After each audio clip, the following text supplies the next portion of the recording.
흔히 87년 헌법, 현행 헌법에 대해서 그것이 제왕적 대통령제 헌법이기 때문에 굉장히 문제가 있다, 이런 의견을 곧잘 우리가 접하곤 합니다. 저는 그렇게 생각하지 않습니다.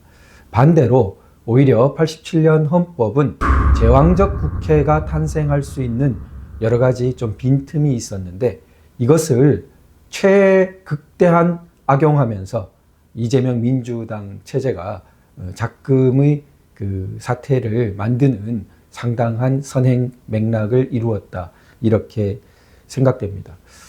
87년 헌법은 소위 87년 6월 그 민주화 운동의 그 결과로 그 6.29 개헌 선언이 이루어졌습니다. 우리 87년 이후에 군부 출신의 누구가 헌정 중단 쿠데타를 시도한 적이 있습니까? 흔히 이제 후진국 개발도상국에서 보이는 것처럼 없었지 않습니까? 그 뒤로 군은 정치에 개입하지 않았습니다. 그래서 이 87년의 변화, 그리고 그 뒤에 김영삼, 김대중, 노무현, 이런 식으로 이어지는 일련의 흐름들을 볼 때 그때 결정적으로 우리 87년에 어떤 단계 이행이 이루어졌다라고 볼 수 있습니다. 자, 그러면 생각해 봅시다. 87년 이전은 오래도록 소위 권위주의 체제가 유지되었습니다. 권위주의 정부. 길게는 부산정치 파동 때부터 이승만 대통령 정부도 상당히 권위주의 양상을 띄었고, 그 시대에 정말 전쟁 중이고, 전쟁 중에 대통령 막 교체하려고 하고 비정상적입니다. 그때 우리 만약에 이승만 대통령 제대로 전쟁을 수행하지 못하고 한미동맹까지 이루어내지 못했다면 대한민국이 어떻게 남아날 수 있었겠습니까? 근데 그런 부분에서 방어적으로 어떻게 보면 부산정치 파동이라고 알려진 그 개헌이 이루어졌지만, 그러나 어쨌든 형식적으로는 통상적인 서구 민주주의 체제에서는 보기 어려운 좀 권위주의 정부 체제인 것은 또 부인하기 어렵습니다. 정부, 그리고 당, 그 다음에 그리고 지방, 이런 거의 연결된 어떤 통치 체제가 상당히 그 50년대에 군림했던 것도 사실입니다. 그걸 인정한다고 해서 이승만 대통령의 공과 그 역사적 의미, 모든 것을 악으로 돌리는, 그렇게 되는 것은 단편적인 역사인식입니다. 그러나 놀라운 것은 이승만 대통령은 건국헌법 때 신생국에 반드시 이런 위기가 닥칠 것을 알면서도 원칙은 민주주의라는 것을 양보하지 않았습니다. 원칙은 민주주의. 그래서 원칙을 만약 독재로 했다면 우리 사회는 상당히 그 오랜 어둠을 거쳐야 했을 것입니다. 그런데 건국 기념사에서 보듯이 누가 당시 사실 그 싱가포르의 그 이관유처럼 이승만 대통령은 절대적인 당시 권위였기 때문에 국부로 당시는 다 인정받고 있었기 때문에 총통체제 비슷한 것을 수립해도 어떤 면에서 먹힐 수도 있었을 것입니다. 그러나 이승만 대통령 절대 그렇게 하지 않았고, 누군가 지금 신생국엔 독재체제가 필요하다 말하는 사람이 있지만 절대 민주주의 원칙으로 세워야 된다라고 했습니다. 원칙이 민주주의로 정했기 때문에 어떤 굴곡을 거치더라도 돌아오게 되어 있는 것입니다. 원칙이라는 것은 너무나 중요하죠. 다 그런 선견지명을 갖고 계셨던 거죠. 이승만 대통령, 그리고 박정희 대통령. 박정희 대통령은 5.16이 있지만 60년대 직선으로 그 2번, 그리고 그 다음 삼성개헌이 있고 다시 또 직선으로 대통령이 되고 하는데, 그 최초의 5.16 후에 직선 2번은 그렇게 토를 잘 달기 어려울 정도로 민주적 정당성이 상당히 확보된 그러한 선거였습니다. 그러니까 60년대 전체를 70년대와 똑같이 보기는 어렵습니다. 그러나 72년 유신 후에 박정희 대통령 그 70년대 통치 시기는 상당히 권위주의 정부 시기였다고 해도 뭐 그 자체가 박정희 대통령의 모든 공을 다 또 무화시키는 것이 아닙니다. 그러나 어쨌든 우리가 서구 민주주의 국가에서 볼 수 있는 것과는 상당히 다른 방식의 권위주의 정부 시기가 그 당시 우리 국가의 상황이나 국제적인 상황을 고려하면 여러 가지 참 우리가 이해하고 생각해 보아야 될 내용들이 있습니다. 항상 역사는 단선적이지 않고 복합적이죠. 오랜 제 핵심은 권위주의 정부 시기가 있었습니다. 그러면 길게는 35년 정도에 이르는 권위주의 정부 시기가 있고, 그리고 87년 개헌 시점이 왔습니다. 그런데 행정부를 강화하겠습니까? 대통령은 행정부의 수반이고 국가 원수입니다. 생각을 해보십시오. 87년 개헌 시점이 됐습니다. 당시의 집권 행정부는 상당한 양보를 하고 우리 개헌을 하게 됩니다. 그런데 다시 한번 행정부의 수반인 대통령의 권한을 극대화하는 개헌을 했겠습니까? 이거 말이 안 되는 겁니다. 87년 개헌이 왜 제왕적 대통령제를 낳겠습니까? 낳을 수가 없는 구조였던 것입니다. 서구 민주주의의 대통령제를 하는 상권분리 국가에서 대통령에게 주어지는 대통령 중심제가 아니면 다른 이야기입니다. 대통령 중심제는 우리 건국헌법 때부터 유지되어 온 틀이거든요. 물론 의원 내각제적 요소가 독특하게 가미된 것이 우리 건국헌법 때부터의 아주 독특한 양상입니다. 건국 주도했던 이승만 대통령과 그만큼은 아니어도 한 축을 담당했던 한민당, 그 김성수로 대표되는 그 타협 결과 어느 정도 의원 내각제적 요소가 끼어든 겁니다. 그래서 대통령 중심제인데 의원 내각제적 요소가 가미된 것이 우리 대한민국 헌법 체제의 거의 건국 때부터 계속 내려오는 특징입니다. 87년 헌법도 그 틀을 벗어날 수 없고요. 그래, 대통령 중심제인데 그럼 대통령 중심제가 제왕적 대통령제로 더 나가겠습니까? 그 권위주의 정부 시기를 거친 다음에 줄이려는 방향으로 가겠죠. 당연한 이치입니다. 그래서 87년 헌법은 대통령의 권한을 상당히 견제하는 방향에서 개헌될 수밖에 없는 상황이었던 것입니다. 그러면은 대통령의 권한을 견제할 때 가장 크게 등장하는 데가 어디겠습니까? 그것이 바로 국회입니다. 그러면은 87년 이전의 상황을 보면 쉽게 알 수 있습니다. 87년 이전에 이 권위주의 행정부, 많은 공이 있는 이 권위주의 행정부를 대적하는, 대적이라기는 좀 그렇고, 대립하는 축이 어디였습니까? 야당 아니겠습니까? 지금 민주당의 전신 뿌리가 되는. 그런데 그 야당은 어디에 근거를 두고 있습니까? 주로 활동 무대를? 국회죠. 4.19 후에 정부로 입각하지 못했고 국회에 기반을 두고 활동했습니다. 정당 국회. 그것이 거의 자신들의 무대였죠. 주 무대였고 그것이 87년 이후에는 상당한 강점으로 작용하게 됩니다. 정당을 잘 알고 국회를 잘 아는 거죠. 그럼 87년 헌법은 어디를 강화해요? 국회의 견제 권한을 극도로 강화하게 되는 것입니다. 우리가 87년 개헌 때, 지금은 오래 지났으니까 그렇지만 당시를 생각해 보면 당시 사람들은 뭘 걱정했겠습니까? 이것도 되돌아가는 거 아닐까?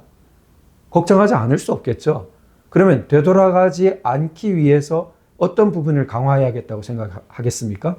당시 야당의 주무대였던 국회를 강화해야겠다고 생각하겠죠. 그래서 오늘날 국회의원 특권이라고 하는 불체포 특권이라든지 면책 특권이라든지 이런 것이 아주 강화되는 것입니다. 그리고 그 국회의 탄핵 소추권, 이번에도 나오는 이재명 민주당 들어서 아주 악용된 탄핵 소추를 해버리면은 바로 정지가 돼버리고 부당한 탄핵이어서 헌법재판소에서 기각을 해도 국회의원은 아무런 제재를 받지 않아요. 자기들로서는 여러 가지 이유를 달아서, 그러나 야당 측에게 나타난 것을 보면은 뭔가 불리한 결정을 했다, 이런 관련이 있는 검사들을 막 탄핵하고 이렇게 해서 부당하다고 헌법재판소에서 기각시키지만 그 심판되는 몇 달 동안 어떻습니까? 직무정지되어 버려요. 방통위원장은 방통위를 지금도 행정부가 교체되고도 방통위가 제대로 기능하지 못하게 만들었지 않습니까? 참 지독하고 이 약점을 여지없이 보여주는 거죠. 뭘 이용했습니까? 바로 국회의 그런 강력한 탄핵 소추권을 가지고 자신들의 마음에 안 드는 인사, 방통위 다 탄핵 소추시키겠다 위협하고 탄핵 소추하고 사퇴하게 만들고 정지시키고, 불과 그 권한이 과반수만으로도 가능하게 해놓은 것이 87년 헌법입니다. 대통령은 3분의 2지만요. 그러나 3분의 2도 박근혜 대통령 지금 2번이나 넘었지 않습니까? 그러니까 이 다른 국정조사권, 온갖 특검법, 그리고 연마다 이루어지는 국정감사, 그리고 우리가 늘 알고 있는 오래도록 봐온 이 국회의, 도대체 국회의원을 견제할 수 있는 건 뭐가 있죠? 예. 온갖 실정법 위반이 있었지만 윤미향 의원 어땠습니까? 임기를 다 마친 다음에야 그거 당선 무효형이라고 판결이 났습니다. 벌써 임기는 다 해버렸습니다. 자, 2심에서 유죄 선고가 나지만 조국 당을 새로 세우고 심지어 자당 국회의원을 수십 명 만들고 그러고서야 자기도 국회의원이 되고 그러고서야 오늘 감옥에 간다고 합니다. 이런 국회, 황운하 의원 재선이 됐습니다. 당선 무효형이 1심에서 나는 사람인데도 무려 보통 형사재판 나는 것에 수배 가까이 질질 끌어서 거의 10배 가까이였던 것 같아요. 기가 막히는 거죠. 자, 이런 사람들로 국회가 가득 차도 그걸 뭐가 견제할 수 있다? 견제가 안 돼요. 지금 말씀드린 사법부, 검찰 견제하려고 해도 현실적으로 견제가 잘 작동하지 못했고, 그럼 사법부도 견제하지 못하고 헌법재판소에는 갈 이유도 없고 누가 국회의원을 탄핵해서 헌법재판소로 끌고 갑니까? 자긴 탄핵되지도 않고, 그리고 온갖 불체포 특권에, 면책 특권에, 그리고 방대한 조직에, 그리고 정당으로서 차기 대권 주자를 자기들 당에 딱 간판으로 해가지고 모든 행정부나 여러 가지 언론이나 다 위협 가할 수 있고 눈치 보게 만들고, 이런 일을 거침없이 행하는 국회를 견제할 수 있는 장치가 무엇이 있냐는 말입니다. 87년 헌법은 그것에 대한 걱정이 현저히 약했습니다. 생각해 보시면 알 수 있죠, 그 상황을. 국회가 제왕적이 될까? 그 당시로서는 생각하기 어려웠습니다. 오랜 행정부의 권위주의 정부를 거친 다음이었기 때문에 제왕적인 행정부가 다시 태어날까? 여기에 곤두서 있었던 거죠. 그래서 반대급부로 국회는 상당히 제왕적이 될 수 있는 여지를 열어놓았습니다. 그것이 빈틈이었던 것입니다. 그럼 국회는 사실 어떻게 해야 됩니까? 자기 스스로 자제했어야 됩니다.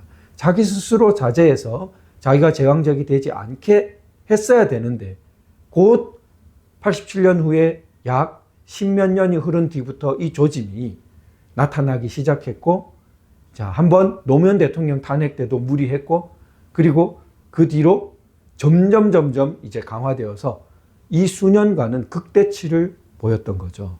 헌정 파괴라고 할 정도의 수준을 보였던 것입니다.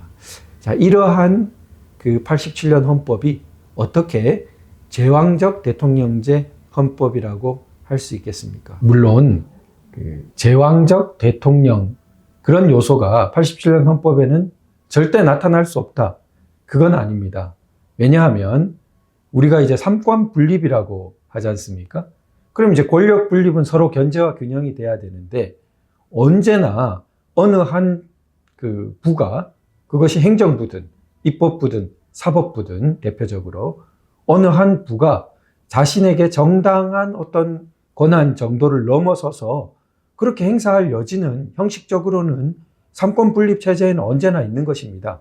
그러니까 87년 헌법이 제 말씀을 이제 누군가 악의적으로 이렇게 의도적으로 오해하다시피 해가지고 이렇게 공격하면서 도태우 변호사는 87년 헌법이 제왕적 대통령제 절대 나타날 수 없는 헌법이라고 하는데 그렇지 않지 않느냐. 제 말씀은 그 취지는 아닙니다.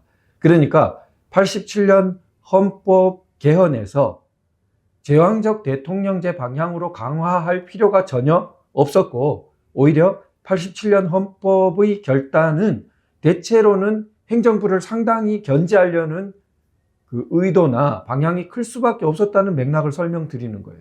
그게 너무 당연하기 때문에. 그리고 오히려 국회는 그런 견제를 하도록 상당히 배려했다. 그것도 맥락을 보시면 잘 알 수 있는 내용입니다. 그런데 그래서 국회가 굉장히 오히려 제왕적으로 될 수 있는 위험은 형식적으로 더 컸다. 그러나 다만 스스로 자제했어야 되는데 그러지 않고 결과적으로 보면 많이 나갔다. 그러면은 대통령 행정부는 스스로 잘했느냐?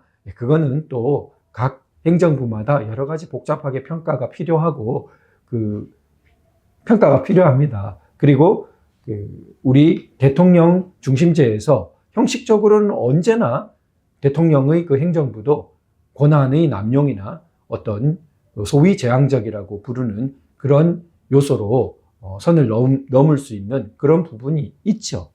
있으나 87년 헌법의 주된 부분을 제왕적 대통령제의 문제점, 이렇게 보는 것은 저는 현실과 맞지 않다고 보는 것입니다. 그리고 오히려 우리가 상당히 놓치고 있고 주목해야 되는 것이 바로 87년 헌법이 국회에게 굉장히 과도한 권한과 견제권이죠. 그걸 주는 바람에 사실은 제왕적 국회가 탄생할 여지가 아주 많아졌는데, 그런 부분을 자제가 잘 안 되면서 특히 이재명 민주당 체제 들어서 극대화되어서 헌정 파괴적인 상당한 부분에 이르렀다라는 말씀을 이제 드리는 것입니다.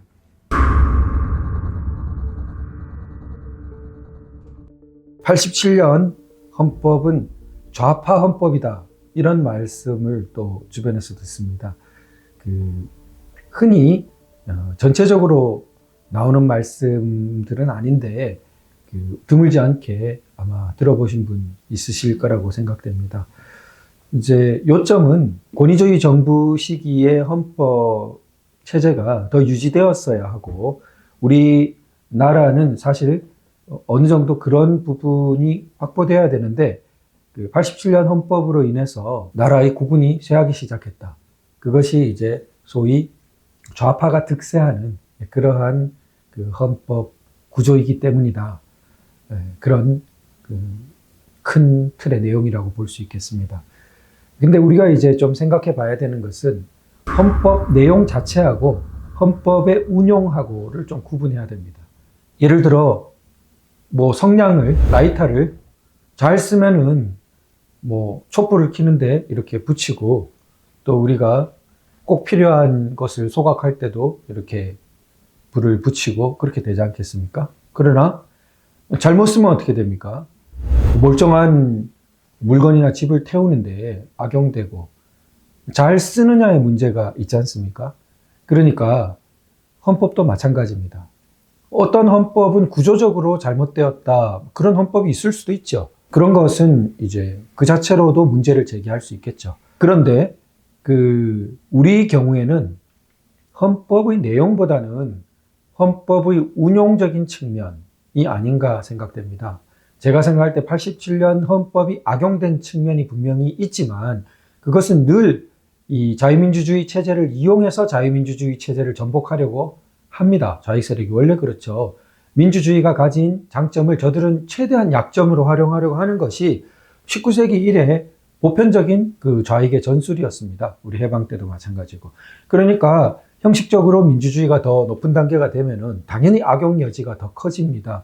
그런 부분에서 방어를 더 고도로 해야 되는 것은 우리 모두의 책임이고요. 그런 면에서 헌법 자체가 너무 취약하게 돼 있다, 너무 잘못되어 있다라기보다는 그것을 운용하는 문제라고 생각됩니다. 큰 틀에서. 그래서 87년 헌법 자체를 좌파 헌법, 운동권 헌법 이렇게 보아서는 안 될 것 같고요.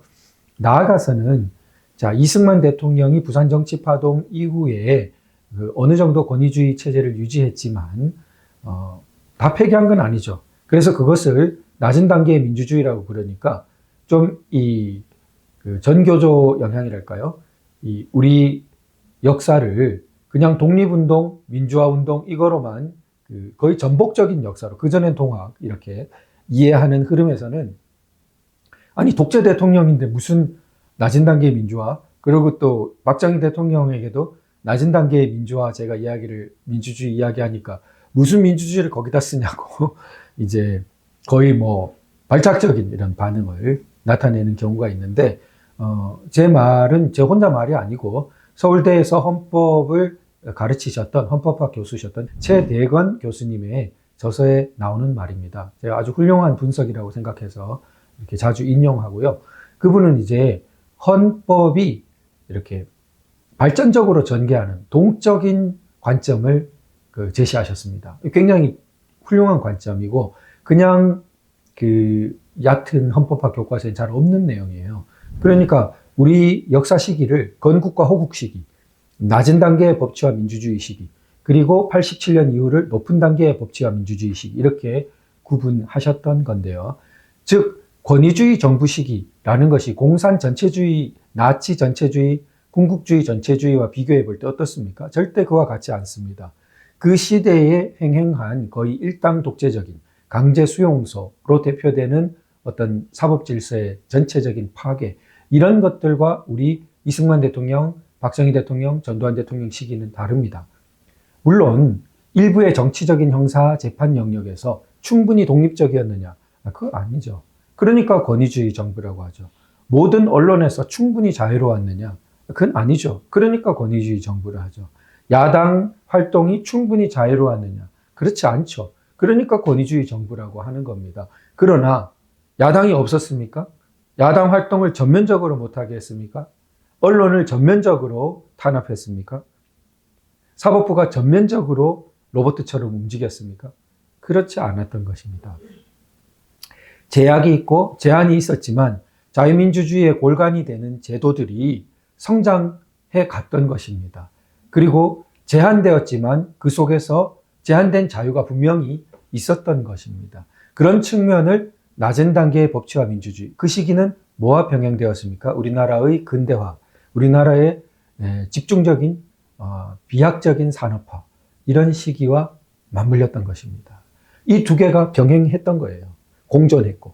그러다가 87년 때 중산층 시민이 어느 정도 형성되고, 사실 실질적인 민주화라고 해서 이 민주주의를 연구하는 많은 분들은 이런 중산층 시민이 제대로 형성되지 않고 그 직선제 같은 제도가 도입되어도 취약해서 곧 무너진다고 많이 이야기합니다. 그러니까 그런 민주주의를 유지해 갈 수 있는 실질적인 중산층을 우리 이승만, 박정희, 전두환 대통령 시기를 거치면서 형성했다고 볼 수 있는 거죠. 국민 대부분이 자신을 중산층이라고 여기는 그러한 새로운 시대가 도래했던 것입니다. 꿈도 꿀 수 없었던 과거와 35년 정도만에 너무나 혁혁하게 달라졌던 것이죠. 자, 그런 시기가 앞에 있습니다. 그러니까 그러면 이승만 대통령, 박정희 대통령, 전두환 대통령 이렇게 이어질 때 주구장창 영원히 권위주의 하겠다, 권위주의 정부하겠다, 이렇게 생각했을까요? 제가 앞서 이승만 대통령 말씀드린 것처럼 건국기념사에서 누가 독재를 하라고 하지만 반드시 민주주의를 해야 된다라고 원칙을 분명히 밝히시고 건국헌법도 그렇게 되어 있습니다. 박정희 대통령 6대 대통령 취임사를 보면 자유의 힘이 넘쳐 흘러 북한 동포를 해방하기 위해서 경제 건설을 우리가 해야 된다라고 말하고 있습니다. 전두환 대통령, 노태우 대통령과 함께 6.29 선언, 그리고 높은 단계 민주화로의 길을 열었습니다. 이런 모든 것들은 뭘 보여주고 있습니까? 그 전 시대의 권위주의 정부 시기가 역사적 과제 수행을 위해서 충분히 서구적인 민주주의 단계로 나아가지 못했지만 방향성 상에서는 그리로 나아가야 한다고 생각하고 있었던 것이지 영원히 이런 방식으로 서구적 민주주의 방식으로 못 나아가게 하겠다고 했던 것이 아니라는 것입니다. 즉 87년 헌법은 이전 시기에 이승만, 박정희, 전두환 대통령까지도 이어지는 그 흐름을 정통으로 이어받고 계승한 것이라는 것입니다. 이 부분을 굉장히 이해하고 받아들이기 어려워하십니다. 우리가 아까 말씀드린 것처럼 복합적인 시각을 가져야 합니다. 복합적인 시각. 단선적으로 박정희 대통령은 절대선이냐 절대악이냐, 얼마나 유치한 시각입니까? 예, 세상사에서, 인간사에서 각 개인도 그럴 수 없는데 이 전체 시기가 맞물려 있는 최고 지도자, 대통령의 어떤 평가, 대통령에 대한 어떤 우리의 시선이 그렇게 많아도 그보단 복잡합니다. 그러니까 그 단선적인 시각으로 본다면 제대로 이해할 수 없는 것이고 흔히 그것은 선동적인 요소를 의심해 봐야 되는 것이죠. 우리가 다 바보 되는 겁니다. 그런데 복합적인 시선으로 이렇게 우리가 바라볼 때 그 전 시기가 어디를 지향하고 있었는가? 그렇다면 87년 이후의 헌법 체제와 같은 시기를 지향하고 있었던 것이죠. 그래서 그 자신의 역사적 소임을 하고 이제 페이드 아웃 되듯이 되고 그리고 87년 헌법이 등장했던 것입니다. 즉 87년 헌법은 허공에서 떨어진 것이 아니라 건국헌법, 그리고 이승만, 박정희, 전두환 대통령 시기를 거친 역사적인 유산 위에서 이제 개화했던 것입니다. 그랬기 때문에 장기간 유지될 수 있었던 것입니다. 그런데 그 맥락을 무시하고 망각하고 파괴하면서 오늘날 큰 이제 위기에 봉착하게 된 것입니다. 87년 헌법 자체가 좌익 헌법이어서, 좌파 헌법이어서, 운동권 헌법이어서가 아니라는 점을 이제 말씀드렸던 것입니다.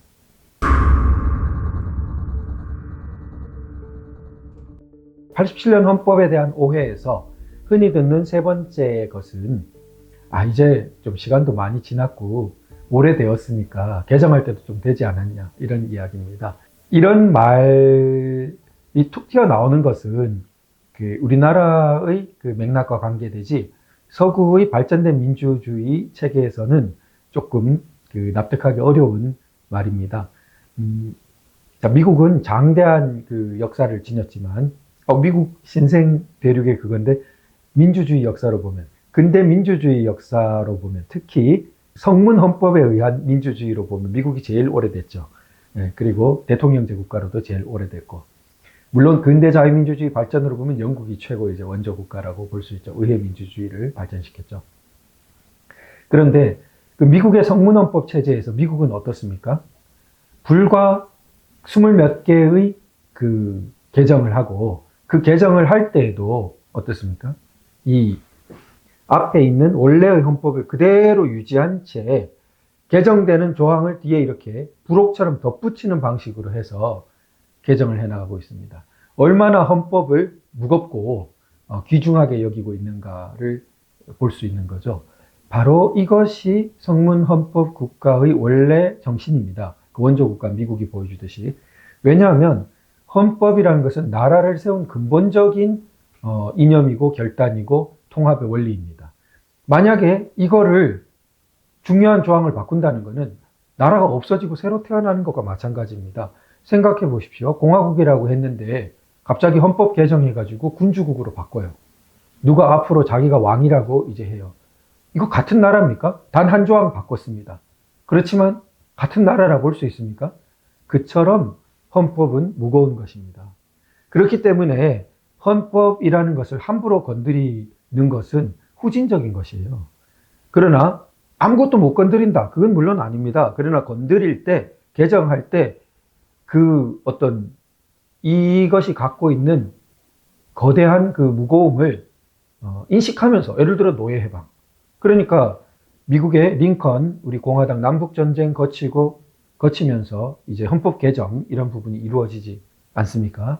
그러니까 이런 부분, 얼마나 거대한 역사의 전개입니까? 물론 미국 건국 원리 속에 이미 노예 해방적인 방향이 내재되어 있다고 보기 때문에 그것을 다른 나라라고 보는 게 아니라 미국 건국 헌법 원리를 보다 충실히 드러낸 것으로 보기 때문에 개정으로 보는 것입니다. 그래서 그러나 현실적으로는 노예제도가 존재하다가 그 개정 후에는 헌법적으로 노예제도가 폐지된 거니까 얼마나 큰 변화입니까? 바로 그러한 것이 헌법 개정입니다. 87년까지 건국 후에 48년부터 본다면은 뭐 약 39년, 그리고 52년 부산 정치파동 때 처음 1차 개헌으로부터 본다면은 한 35년 사이에 9차 개헌, 그러니까 총 9번째 개정이 됐던 것입니다. 그리고는 지금까지 개정하지 않았습니다.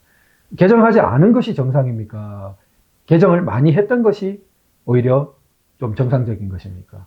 개정하지 않고 오래도록 갖고 있는 것이 사실은 성문헌법 국가의 원리에 더 부합하는 것입니다.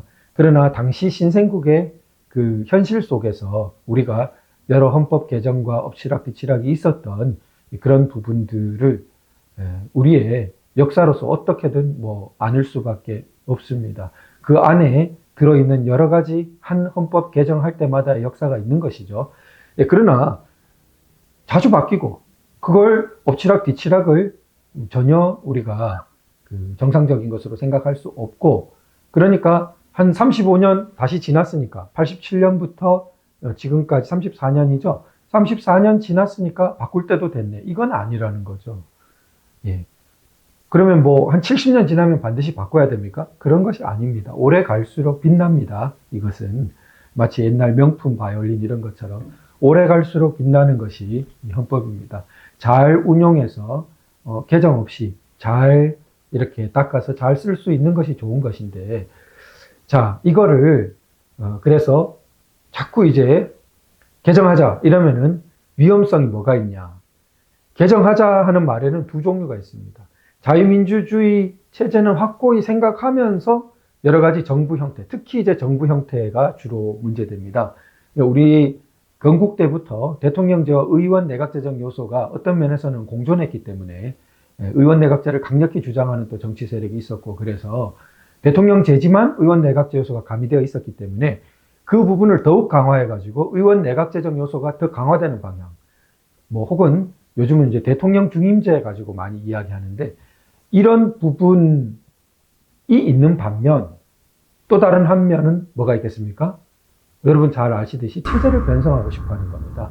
체제를 바꾸고 자유민주 체제를 막 파괴 전복하고 최소한 변성시키는 그런 흐름이 강고하게 우리 건국 때부터 우리 대한민국에는 이어져 오고 있습니다. 약해지기도 하고 강해지기도 했지만 지금은 몹시 강성한 듯이 보여지고요. 이 흐름은 자유민주 국가이기 때문에 북한처럼 뭐 그렇게 할 수 없었죠. 그러니까 아주 많이 끈질기게 이어져 왔습니다. 그 흐름에서 이 헌법을 자유민주 체제를 완전히 변성시키는 최소한 그런 시도가 개헌이 열리는 순간 아주 특히 지금 같은 국면을 생각해 보십시오. 확 치고 들어올 수가 있는 것입니다. 그래서 개헌 논의가 상당히 조심스러운 것이고, 우리 오래됐으니까 한번 개헌해 봐야 되지 않냐, 이런 것은 굉장히 나이브하다 그러죠. 순진한 생각으로 우리를 굉장히 위험에 빠뜨릴 수 있다. 그리고 헌법이 원래 그렇게 34, 5년 지났다고 오래됐다고 당연히 뭐 좀 손 좀 봐야겠다 이러는 것이 아니고, 대체로는 운용상의 문제, 잘 쓰는 문제, 그리고 오래 잘 세심히 잘 닦아서 오래 쓸수록 오래 갈수록 빛나는 것이다. 그런 말씀을 드리고 싶습니다.